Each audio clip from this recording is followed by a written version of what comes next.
안녕하세요. 베이스캠프 국어 담당 강사 오준호입니다. 동명여고 1학년 1학기 기말고사 내신 경향에 대해서 분석을 좀 해볼게요. 여름방학이 지금 조금 지나가고 있는데 여러분들이 학기 기말고사 내용을 좀 리뷰를 하시고 2학기 때는 공부를 어떻게 해야 될까 이런 부분에 대해서 조금 말씀을 드리도록 하겠습니다. 자, 먼저 시험 구성은요, 객관식 20문항, 서술형 6문항이었고요. 26문항 전체가. 그래서 출제 범위는 여기 밑에와 같습니다. 우리가 출제 범위를 하나씩 살펴보면서 문항도 분석을 한번 해볼게요. 그래서 첫 번째는 교과서 고전시가 시조 2편과 수필, 다의 이유 있는 여유라는 수필과 연계해서 두 문제가 출제됐습니다. 첫 번째 1번 문제부터가 좀 쉽지가 않았어요. 왜? 이런 유형의 문제가 되게 약간 뭐라고 해야 되지?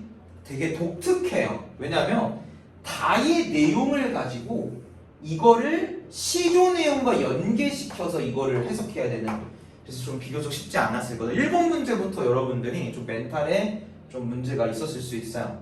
서술형 1번 보기 적용 서술형 시의 주제와 시적 상황과 이에 대한 화자의 대응 방식을 정리하는 문제. 이런 문제는 서술형이지만 주제나 시적 상황이나 대응 방법이나 이런 걸 쓰라는 문제는 서술형이지만 어렵지 않다. 다만 조건에 맞춰서 챙겨서 쓰셔야 되기 때문에 어려웠을 수 있다. 그 다음 프린트와 교과서를 연계한 지문이에요. 개를 연화문이나 기르되라는 작품과 서경별곡, 제막매가 이렇게. 그래서 표현상의 특징 문제, 작품 간 표현상 특징 비교 문제. 이런 문제는 너무나 기본 문제입니다. 기본. 이런 건 이제 틀리시면 안 돼요. 이런 걸 틀리면 여러분들이 이제 내신 점수를 이제 담보할 수가 없습니다. 그 다음 보기 활용 문제, 서경별곡, 제막매가라는 지문과 보기의 님의 침묵이라는 외부 작품을 비교하는 문제예요. 셋 다 이별 상황에서 쓰고 있는 작품인데 조금씩 달라요. 이별 대상도 좀 다르고. 그래서 서로 유사한 점과 다른 점을 비교할 수 있어야 한다. 이건 이제 어때요, 여러분들이? 처음 보는 시인, 물론 공부하다가 봤었을 수도 있어요. 처음 보는 작품인 님의 침묵을 여러분들이 스스로 해석하시고 지문 내용과 비교하실 수 있어야 합니다. 그래서 이런 능력도 중요하다. 외부 지문이 보기에 들어왔을 때 이런 게 이제 또 여러분들의 점수를 위협하는 문제가 될 수 있습니다. 그 다음 표현상의 특징 및 세부 내용, 어조, 감각적인 표현, 태도 변화 등 복합적인 표현상의 특징, 그리고 세부 내용까지 시험 지문을 말 그대로 꼼꼼하게 공부했는지를 물어보는 문제입니다. 넘어가겠습니다. 프린트 시조 모음. 그래서 표현상의 특징 문제 역시 기본 문제 나왔죠? 그래서 동명여고 시험들 보면요, 프린트 지문이 좀 있어요. 이번 시험에서 그 고전 시가를 프린트로 좀 주셨거든요. 그 시조들이나 아니면 프린트에 있는 고전 시가들이 표현상의 특징 문제가 거의 꼭 나온다. 그러니까 여러분들 내용 정리를 잘 하셔야 됩니다. 그 다음 보기 활용 문제, 시조 작품들과 가실이라는 보기 작품, 또 보기 문제가 또 외부 지문 또 나왔어. 근데 문제는 가실이라는 작품은요, 전문을 꼼꼼히 수업한 적이 있어요, 이전에. 그 다음 표현상의 특징 및 시어의 중의적 의미. 두 가지가 서술형인데요. 이와 후와 추풍 낙엽이라는 시어를 연계해서 이 시의 표현상의 특징을 묻는 문제예요. 근데 이제 어때? 이와 후, 추풍 낙엽, 이와 후는 이제 백꽃인데 백꽃 비는 봄에 떨어지고요. 추풍 낙엽은 낙엽이니까 가을이잖아요. 그래서 이 두 시어를 연계하면요, 학교에서 물어보는 그런 의도는 뭐였냐면 계절의 흐름을 물어보는 의도로 내셨어요. 이와우와 추풍 낙엽. 그러니까 이 시의 내용이 대충 이런 내용이거든요. 임이랑 이와우 떨어질 때 이별했는데 추풍 낙엽이 떨어질 때 이미 나를 생각하고 있을까? 하고 궁금해하는 내용이니까 계절의 흐름이라는 시장 전개 방식을 골라야 되는데 하강적 이미지, 하강의 이미지라고 쓴 사람이 되게 많았어요. 아주 많았습니다. 그런데 선생님의 생각으로는요, 하강의 이미지도 틀리지 않다고 보입니다. 출제자의 의도는 당연히 이화우라는 봄에 떨어지는 꽃잎 비와 가을에 떨어지는 낙엽을 연계해서 봄 얘기를 하다가 가을 얘기를 하니까 계절이 흘렀어 라고 썼으면 좋았을 거고 그렇게 쓰길 바랐는데 생각해 보십시오.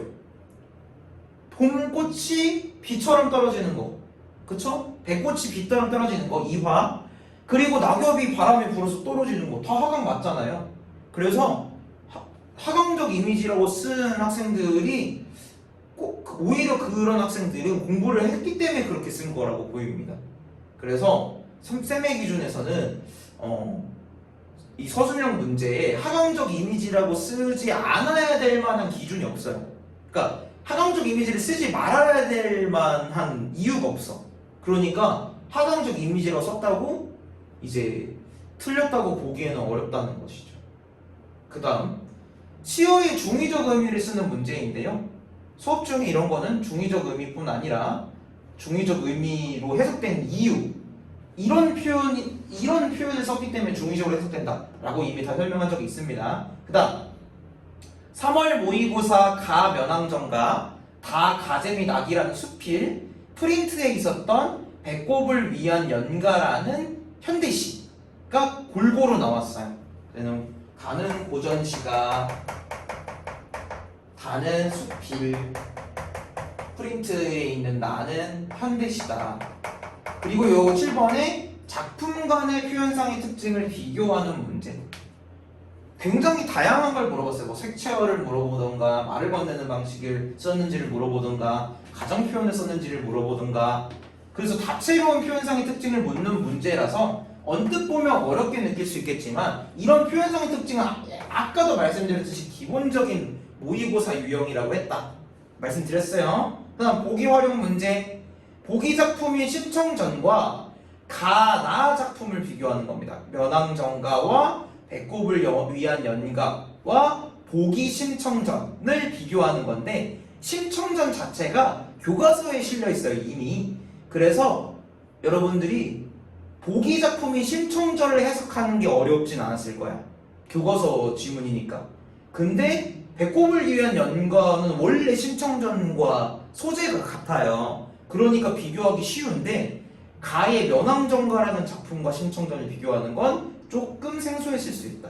그래서 동명여고 시험이 이렇게 조금 응용의 문제가 나왔다는 게 이번 학기에 좀 특이한 점입니다. 그 다음 9번 세부 내용 이해 문제. 시어 의미 파악하는 문제라서 단순 문제고요. 서술형 3 중심 내용 이해. 중심 소재인 인당수가 어떤 의미인지를 비교하는 문제. 난이도 높지 않습니다. 넘어갈게요. 교과서 고전소설 심청전. 아까 이제 지문에 원래 있었다는 심청전도 시험에 나갔습니다. 내용 일치 문제, 기본 문제고요. 중심 소재의 기능. 신봉사의 꿈이라는 소재에 대해서 신봉사와 심청이 서로 다르게 해석하거든요. 그리고 그 해석을 물어보고 그리고 심청 꿈에 대한 기능도 물어봅니다. 근데 이 기능이 이제 선생님들이 출제했을 때 기능을 뭘 물어보고 싶으셨냐면 꿈이 신봉사는 꿈을 좋게 해석하는데 심청은 꿈이 자기가 죽을 꿈이라고 해석하거든요. 그래서 심청의 이런 인당수에 빠지는 심청의 모습을 비극적으로 보이게 하는 기능을 하긴 해요. 근데 교과서에 그 내용이 안 실려 있어서 그렇지 심청이 나중에 왕비가 되는 걸 이 꿈이 복선 역할을 하기도 해요. 그래서 답이 두 개가 될 수도 있다. 따지고 보면. 그래서 좀 이번 동명 시험은 서술형 문제들이 답이 두 개가 될 만한 걸 자꾸 내가지고 좀 머리가 아프네요. 위의 문제처럼. 아까 하강의 이미지, 난 계절의 흐름. 그래서 이런 식으로 이제 아직 시험 문제를 다 안 분석했지만 요렇게 좀 문제가 좀 일단은 서술형은 그렇게 어렵진 않았어요. 근데 객관식도 조금 아리까리하고 아까 응용 문제들이 많고 그리고 서술형 같은 경우에는 두 개로 답이 나올 만한 문제들이 종종 있었기 때문에 이번 시험은 그래서 그런지 지금 아직 다 분석 안 했지만 미리 말씀을 드리면 여러분들이 성적표 받아보고 느끼셨을 거예요. 이번 시험은 커트라인이 시험에 1등급 컷이 엄청 낮았습니다. 흡사 작년 시험이 생각나는 난이도였어요.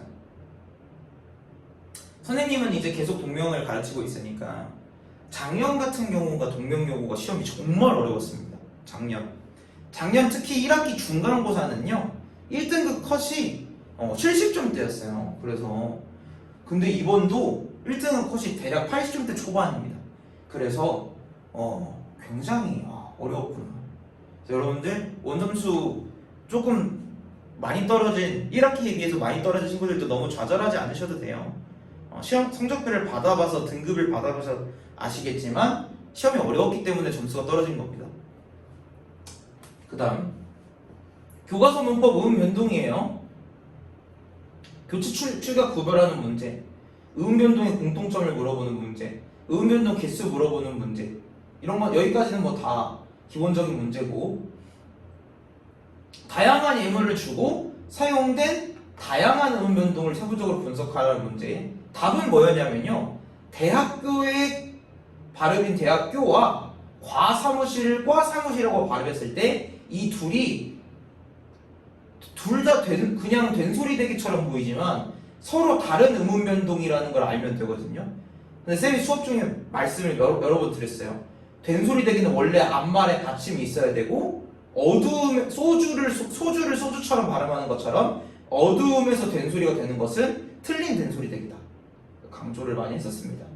음 변동이 올바른 탈락이 일어난 예문을 고르는 문제, 뭐 된소리대기 유효마 축약, 자음군 단순화 등의 다양한 음 변동을 주어진 보기 지문에서 찾아야 되는 문제. 난도가 좀 높았을 겁니다. 연음에 대해서 알고 올바름을 찾는 문제. 연음은 정말 많이 강조드렸어요. 그 다음 서술형 5번 읍조리다의 발음과 음 변동 쓰기. 자음군 단순화와 자음군 단순화 이후의 된소리 대기도 예문을 많이 드렸습니다. 콧날의 사이소리 환경 쓰기. 사이소리 환경 역시 수업 중에 아주 많이 강조드렸고요. 한글 맞춤법, 두음 법칙 물어보는 문제, 평이형 문제였습니다. 본용어과 보조용어 띄어쓰기 문제 조금 어려웠어요. 수업 중에 본용어, 보조용어 띄어쓰기에 대해서 많이 말씀을 드리긴 했었거든요. 원래는 이제 기본적으로는 띄는 게 맞지만 붙일 수도 있고 무조건 띄어야 될 때는 이러이러한 때가 있다 라고 말씀드렸지만 시험장에서 풀기에는 여러분들이 좀 난도가 낮지 않았을 것이다. 관련 문제를 많이 풀어보셨어야 해요.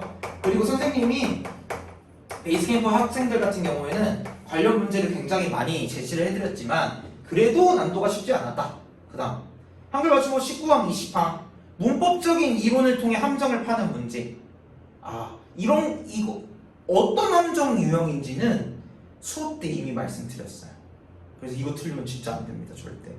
이런 함정 무조건 판다, 이런 함정 무조건 나온다 라고 말씀드렸고요. 어떤 함정인지는 수업 때 아마 들어서 아실 거예요.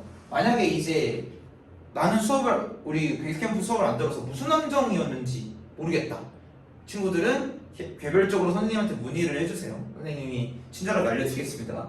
그 다음 서술형 6번 목걸이와 목걸이가 표기가 왜 다른가. 근데 이거는 우리 베이스캠프 학원 학생들 같은 경우에 애초에 해당 예시로 표기에 관한 설명을 애초에 해드린 적이 있어요. 그래서 그런지 이렇게 선생님이 예시로 들었던 게 시험에 나와서 그런지 우리 동명여고 베이스캠프 학원 학생들이 이제 1등급을 여럿 맞아왔는데 다행이라고 생각을 합니다. 선생님이. 그 다음 총평으로 넘어가실게요. 전체적으로 문법과 문학이 반씩 출제가 됐다. 근데 문학은 프린트물이 있다는 점을 감안했을 때 문법 비중이 더 높다.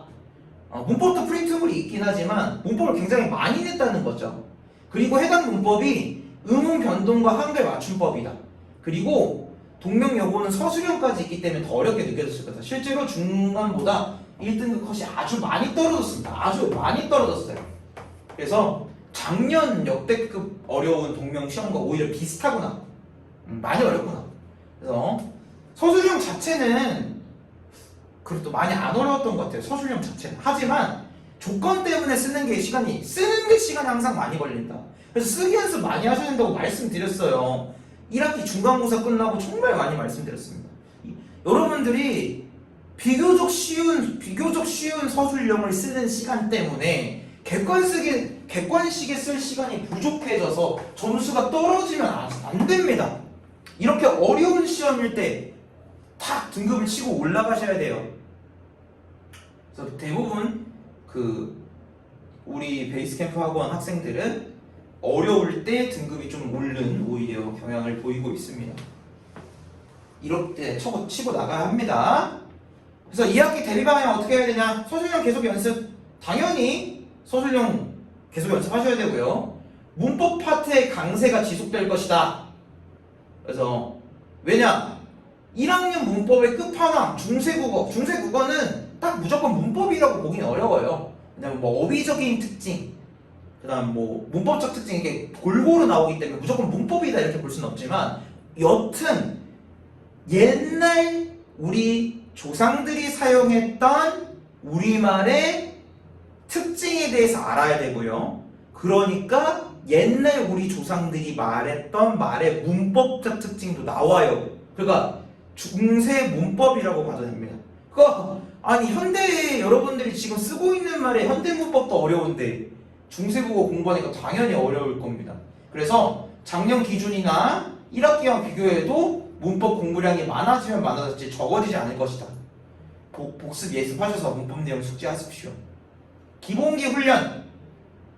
서술형이나 프린트를 활용한 문법 문제처럼 알면서 틀리는 문제가 없도록 전반적인 국어 실력을 끌어올려야 되는 때다 라고 말씀을 드릴게요. 그래서 여러분들 이번 이제 여름방학이 여러분들이 이제 기본 과목들 있죠. 국영수라는 기본 과목들을 공부할 수 있는, 편하게 공부할 수 있는, 마음 놓고 공부할 수 있는 마지막 기회라고 생각하시고 불철주야 노력하셔서 2학기 때는 좀 더 나은 그런 점수로 여러분들 보여주셨으면 좋겠습니다.